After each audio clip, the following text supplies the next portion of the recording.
বাংলাদেশের ক্রিকেটের সবচেয়ে বড় তারকা সাকিব আল হাসান আবারও সংবাদের শিরোনামে। তবে এবার খেলার মাঠের জন্য নয়, বরং একটি বিতর্কিত ঘটনা নিয়ে।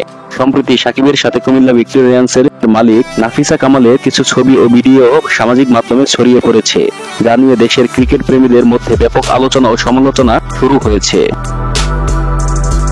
ঘটনার সূত্রপাত হয় যখন কিছু ভিডিও এবং ছবি রাতারাতি সামাজিক যোগাযোগ মাধ্যমে ভাইরাল হয়ে যায়। ভিডিওতে দেখা যায় সাকিব আল হাসান নাফিসা কামালকে একসাথে হোটেলে যেতে। ভিডিওগুলো ছড়িয়ে পড়ার পর অনেকেই সাকিবের ব্যক্তিগত জীবন নিয়ে নানা ধরনের প্রশ্ন তুলতে শুরু করেছে।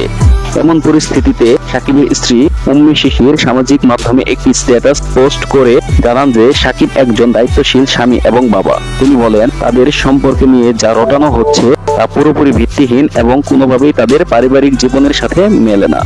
সে সবসময়ই আমার প্রতি বিশ্বস্ত ও সৎ ছিল। সে এমন কিছু করবে না যা আমাকে আঘাত করবে।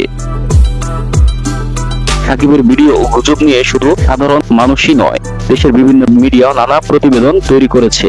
তবে শিশিরের স্ট্যাটাসের পর পরিস্থিতি কিছুটা হলেও শান্ত হয়েছে।